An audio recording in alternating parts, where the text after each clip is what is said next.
I'm not used to her smile 8 years down the line, and I know 19 years. It can never be enough. I'm not serving breakfast. If you want, you can cook, and I'm continuing with the cleaning. Because God is the one who has blessed us with this child.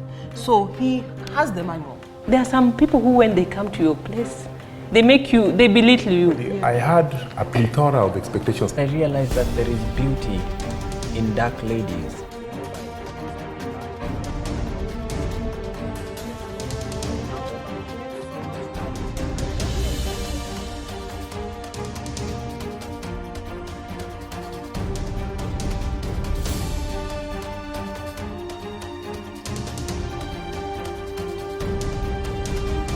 When I get money, I only use it for three things. For fare, credit, and just a small bit just to keep my pocket busy.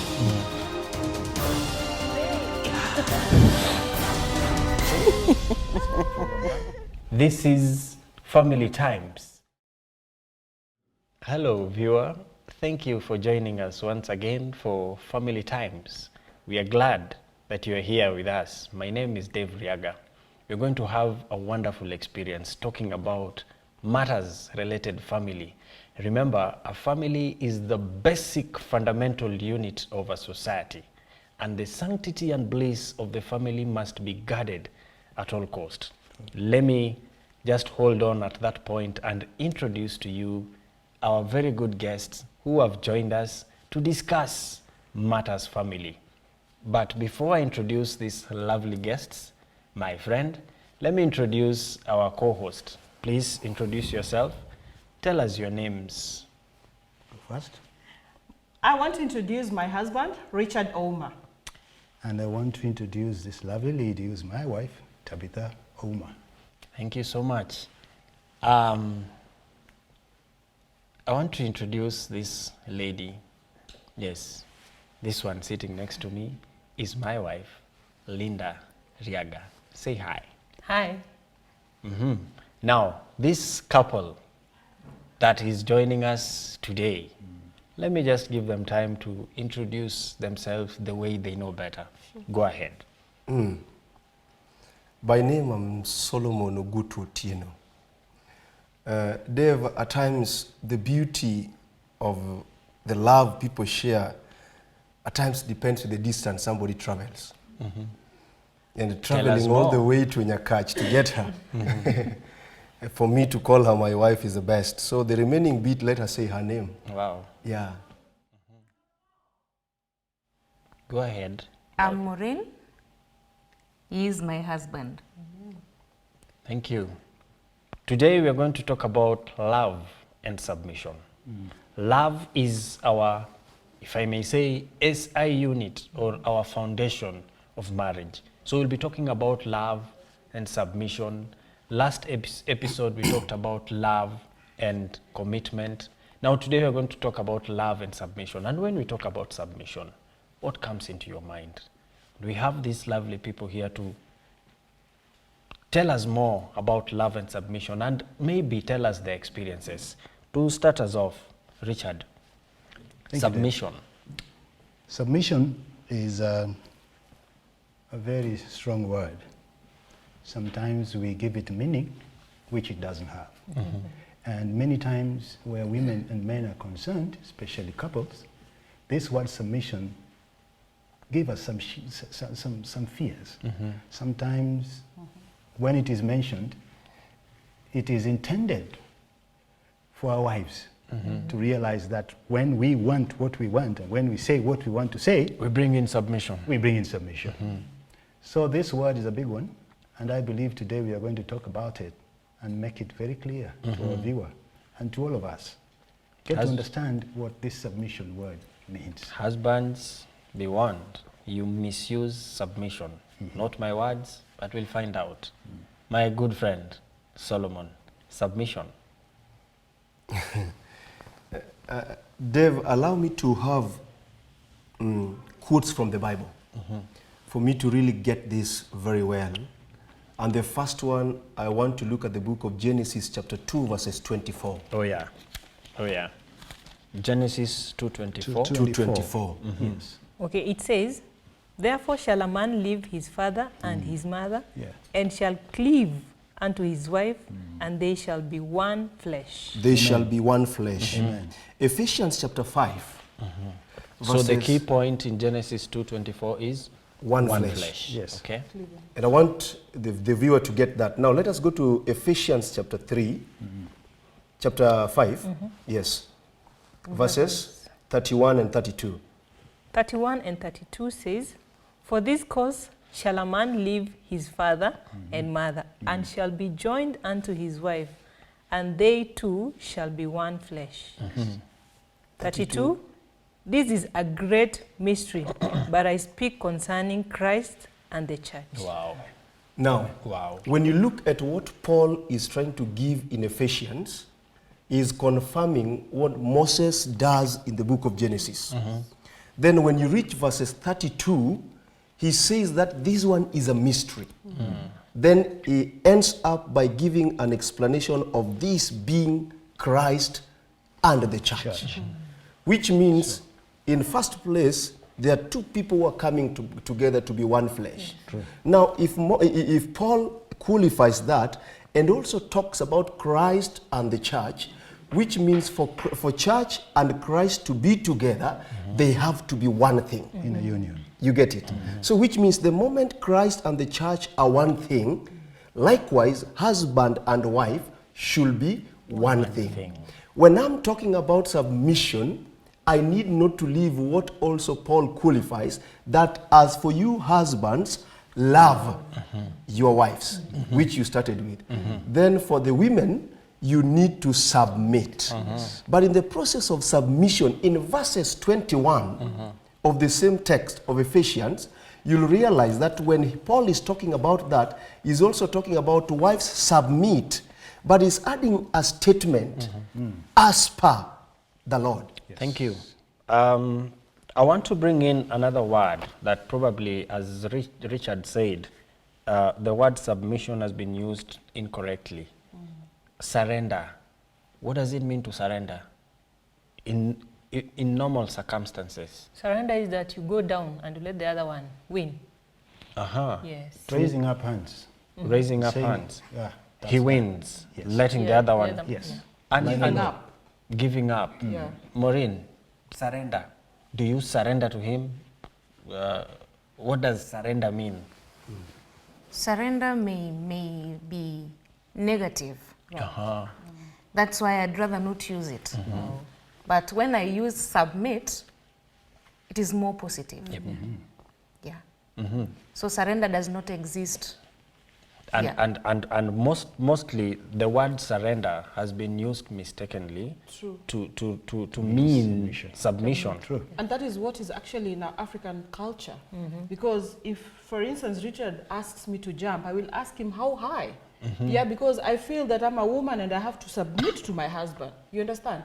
So if only we could understand the definition of submission, then we will not have to jump or will not have to ask how high. Richard, Dave. break it down. When we talk submission, it's important that we go back to the beginning of everything. Right. God has a son, begotten one. And it's a mystery that God would have a son. And therefore, when Paul talks about that, he qualifies what is there already. The Father and the Son work in that manner.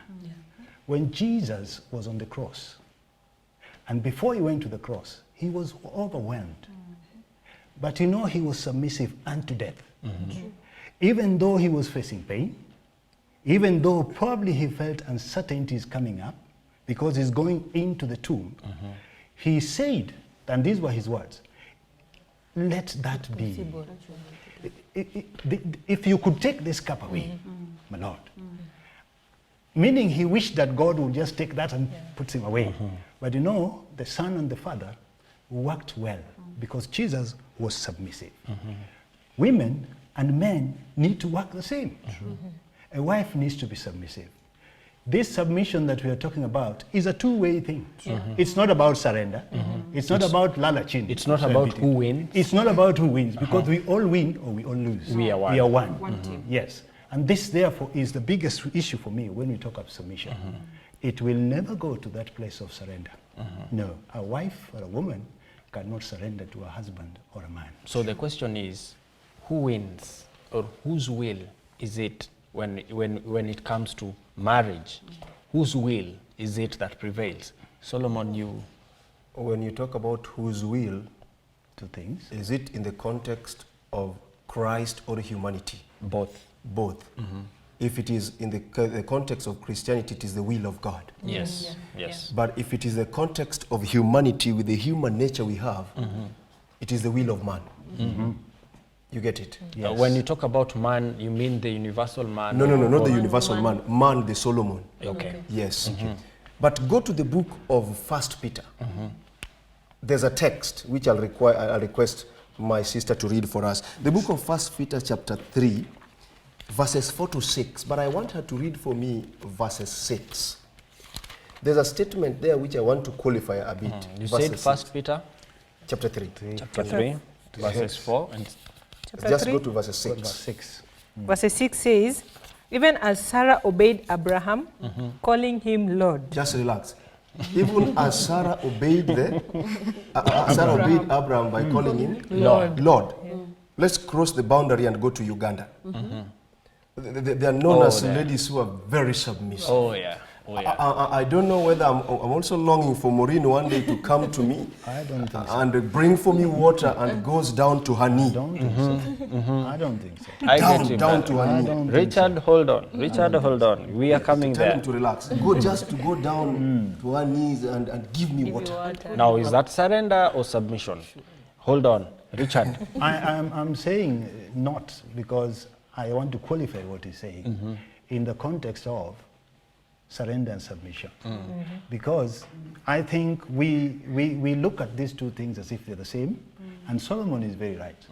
If Sarah was so submissive as to call He obeyed Abraham. and was to qualify him as Lord, you want to think on the human context, that everything that went in there had no part, or Sarah had no part in everything that happened at Abraham's place, which to me would actually bring them out of what they want to qualify, because Abraham was the husband of Sarah.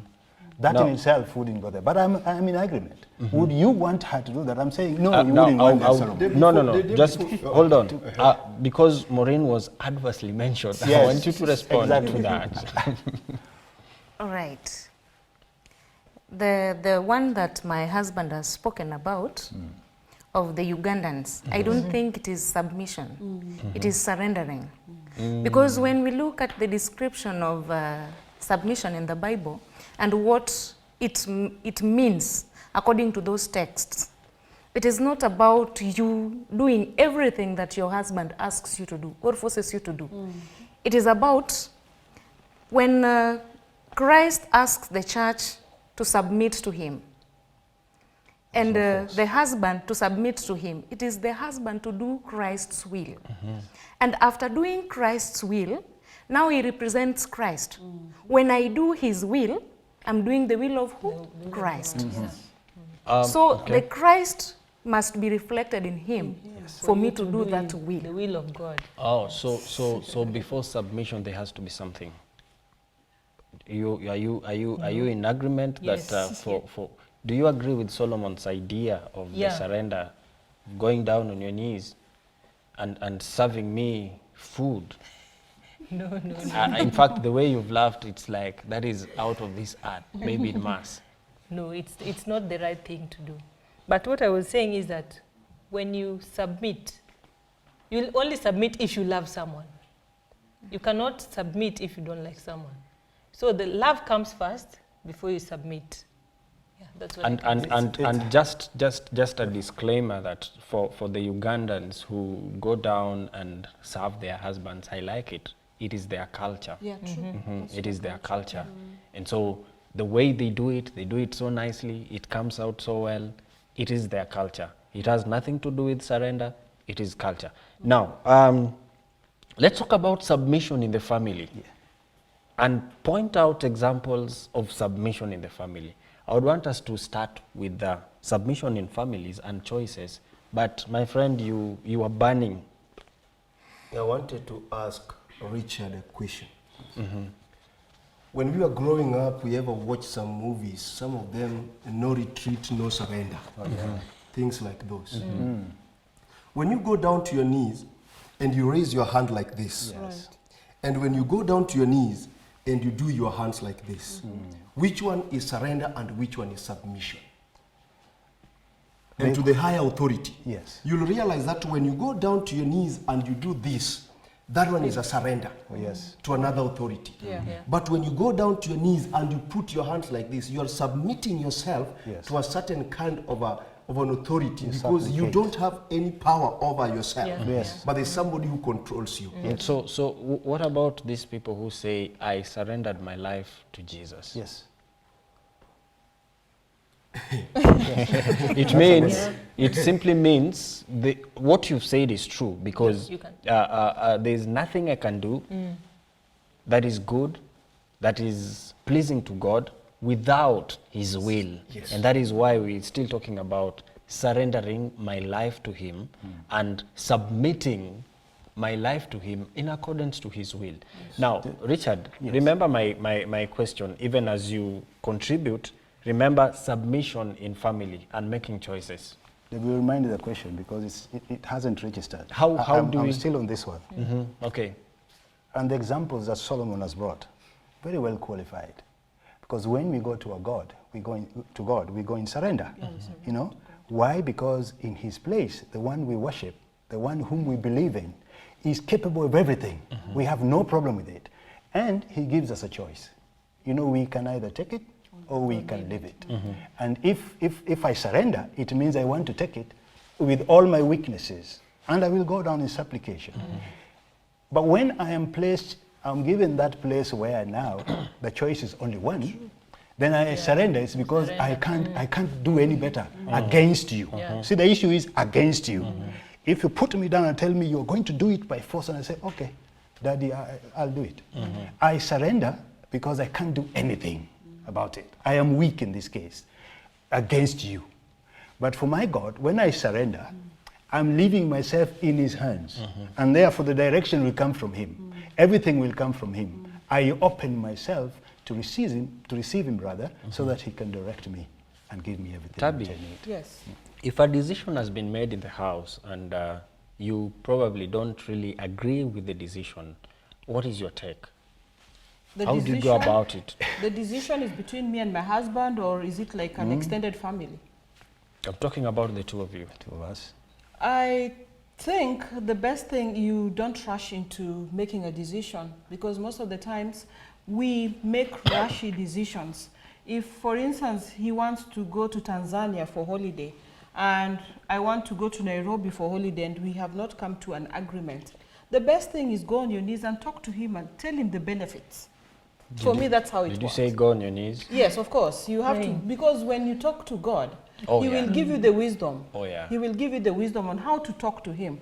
Because most of the times we are so much in a hurry to do the wrong things. So making that, just like I said, going on your knees and talking to Him so that He can see the point. You know, many times we say, okay, we are going to do this. And then when somebody comes and when your spouse comes and talks to you and tells you this, you say, oh, you know what, I didn't see it this way. So that way, Before Richard speaks, even before Maureen speaks, just assist me. Okay. Is going down to your knees, which Tabby is talking about, the real one, or it is symbolic? No, of the heart? She has cleared that going down simply means praying about it, is it? praying. I thought let me talk. She's just going down to her knees. Let me say this. In our place, in our house, there are moments when I come up with issues. I think about them on my own. And I come and say, Tabitha, we need to go to Mombasa. We want to visit families. And then the question would be, you thought about that? And I say, yes, I thought about that. What made you think that way? Say, well, it's been long, so why don't we visit? And then she'll tell me, no, we need to look at that together. And let us qualify that together. So if we agree, then she submits to the decision that we agree on. We must remember, Dave, that nothing has happened in this world between God the Father and His Son which was not in their plan. The verse that we just read, okay, Maureen and then Linda, then I want to talk about the verse before we take a break. Okay, I have a question.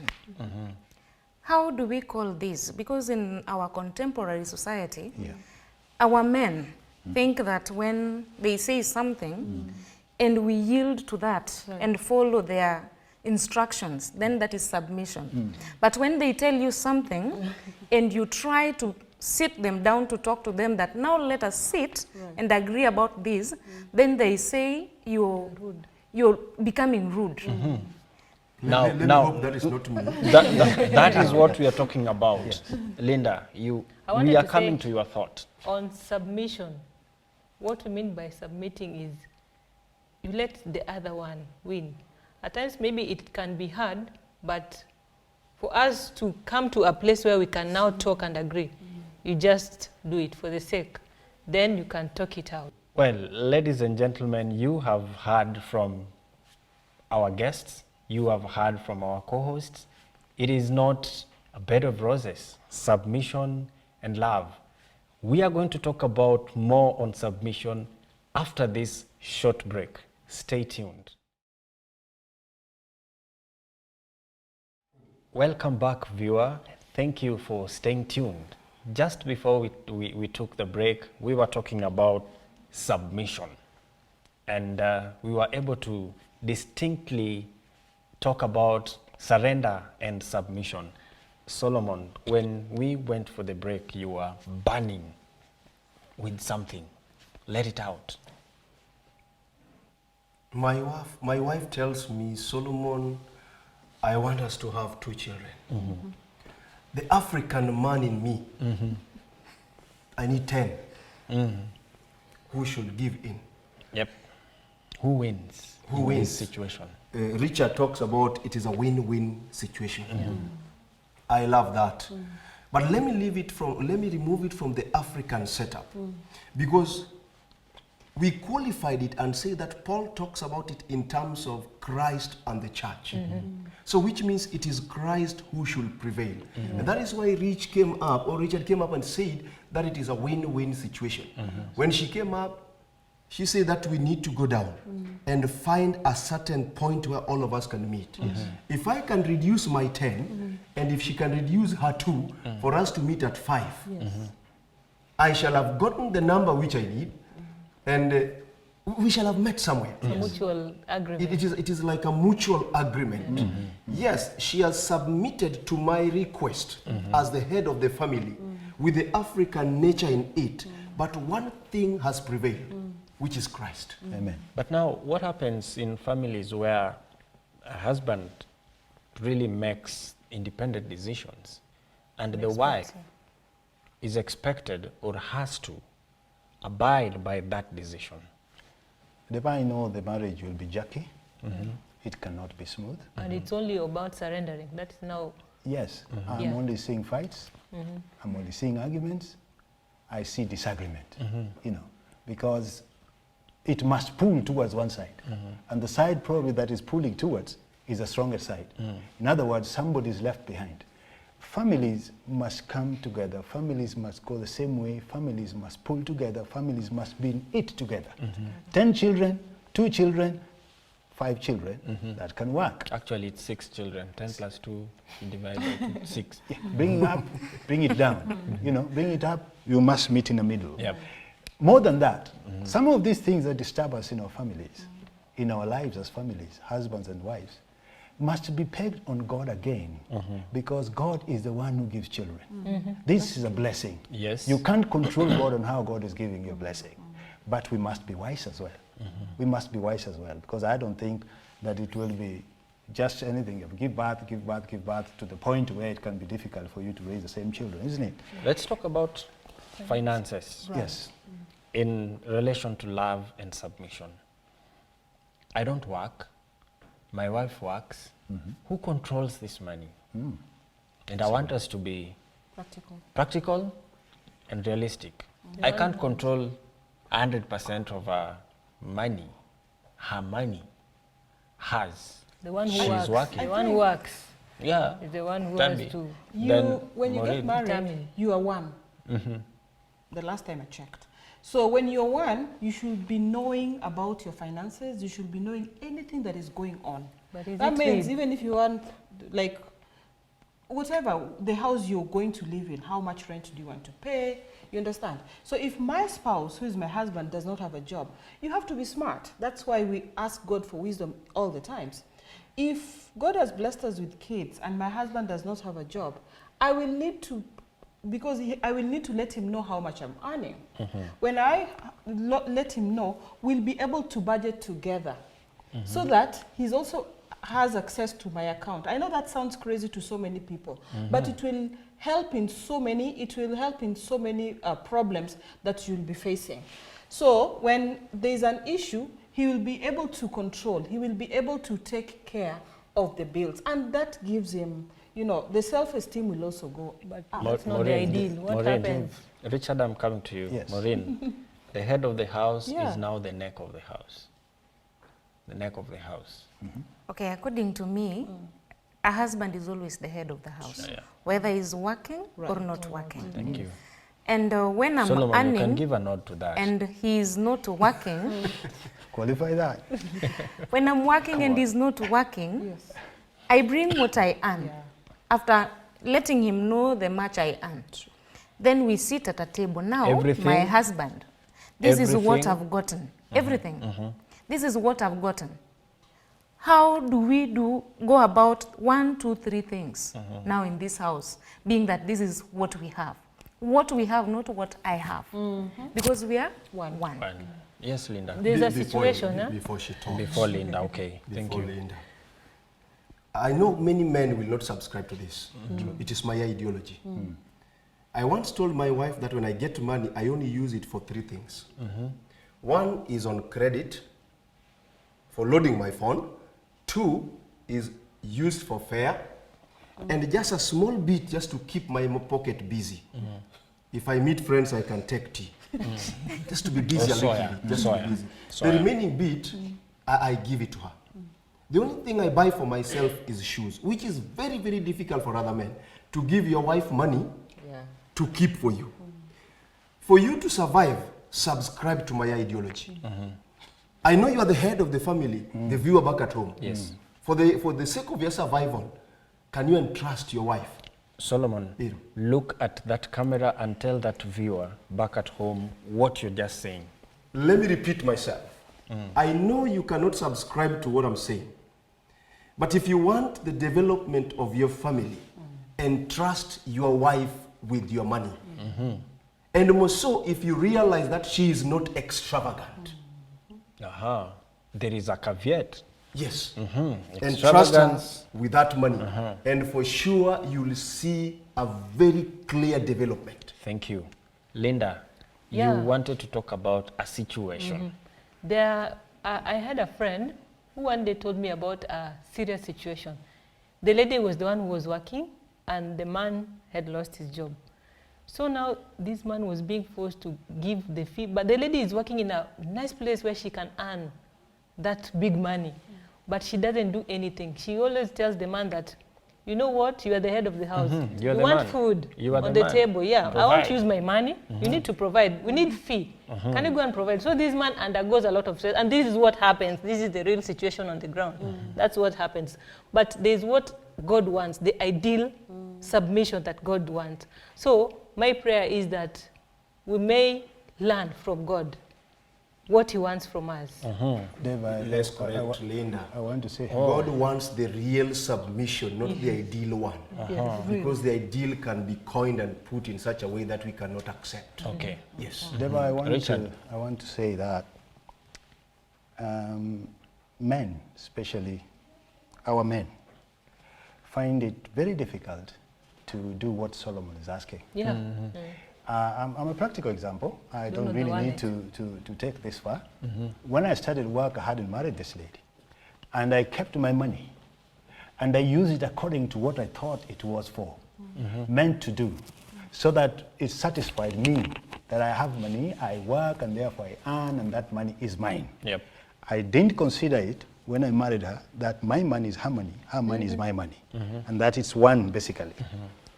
To the point that it was very difficult for me to accept to give her, leave alone the real cash itself, but for her just to see my payslip. You know, she would know what I'm earning, and for that reason she'll come up with so many things which she needs, and therefore I must keep it away.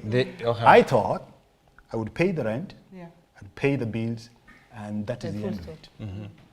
And if money was borrowed from me for other things in the house, that would be very difficult for me to provide. I say, look, what will you do with your money? Right. This is not your money. This is my money. It takes a man to be a man. Yeah, it takes a man to be a man. Because for me to have come to that place, it was a big struggle. And I know back there are many people who are struggling with this one. But for you to be a good Christian, which gives a good husband, who believes in God, trusts in God, and worship God, and goes by God's will, our place as men must be the same place as our wives. So that everything that we do is done that way. And I agree with Solomon that some money for me, for my credits, because I may need it when I'm not very close to her. I must say very openly to everybody who is listening and watching that even as I sit here now, I don't know where my bank card is. What I know, it is with her. True or false? True. Richard. Say this is great. It is true. Richard, I Just this just really something helps. to men. Go ahead. I want to speak to men. Literature of the Seventh-day Adventist tells us that women are the best managers. And if you don't entrust your wife with your money for her to know the details of your account, you will have a problem. One, when you like earn some cash, but I don't know how much, and you come and give me 10,000, I will use that 10,000 the way I want it. But after finishing the 10,000, I will come back to you more. Because I do not know what you earn. Maybe you earn 100,000, but you've not told me. Well, ladies and gentlemen, this is family times, and this is how it is. It can't get any better. We are pressed with time, and I want us to just give our final submissions. And please, I want to start with you, my friend Solomon. Look at that camera in 1 minute. Tell them something. We started with the issues to do with the families, then we came to finances. In life, we get men who are authoritarians. When they come home, even dogs and cats run away. If dogs and cats can run away, what about your children and your wife? They will also run. And nobody will get the chance to come and approach you. Those are the people I call the IDPs, the internally displaced parents. A point like this, let us go and put everything at the table. Let us call our women. Let us digest that which God has given us. Let us not set them aside. They are those people who have been put to help us. And by the way, they are helpers. They need to help us walk. So at the end of the day, let us not abuse them so much, but let us work with them as per the dictates of the Bible. Thank you, Brother Solomon. That was good. My sister, Maureen. Okay, what I would want to tell our viewers is that love entails a lot. And under that love, there is also submission. So men ought not to forget that they are also supposed to submit under the umbrella of love. Thank you. Thank you. Tabby? This has been wonderful and exciting, and it's an eye-opener to all of us. Women, if we submit, our men will love us. God bless you. Thank you. Dush? What I can say to our viewer out there, there's still hope. Once we submit to the will of God, then the rest is going to be easy. It's hard, but I know through Christ we can be able to go on. Thank you. Richard? Yes, our viewer. This is a very big matter, of course, to very many families. And we know by issues like this, families have been broken. And children have been left destitute. Children have lost direction. Issues of finances can be difficult. Issues of submission can be very difficult. Issues related to all these things are not easy because the devil is not happy when our families are one. It is important, and I say this again, it is very important, that anytime we are doing whatever we want to do as family, we must remember that you have no different place other than that where you are with your wife, because your wife is part of you. It is you and her who make one. This unique two that make one must be placed where it deserves to be, because it's a reflection of what God is with His Son, Jesus Christ. We don't want to go anywhere else other than that. Our marriages will be blessed. Thank you. Ladies and gentlemen, you have heard it. Submission and love. If you read the book of Ephesians 5:22, talks about loving. Husbands loving their wives. Yes. And if you read the same book, verse 25 talks about submission. And it has come out so clear that first of all, love has to come in. Yeah. There is no submission without love. And submission is basically a win-win situation. Take an example of the greatest example that we have, God and sinners. He loved the world that He gave. As a sinner or as a human being, I submit to God because I know He gave His only begotten Son so that He sacrificed and gave His only begotten Son. Ladies and gentlemen, that is the way to end this show. See you next time, and thank you everyone for joining us. May God bless you.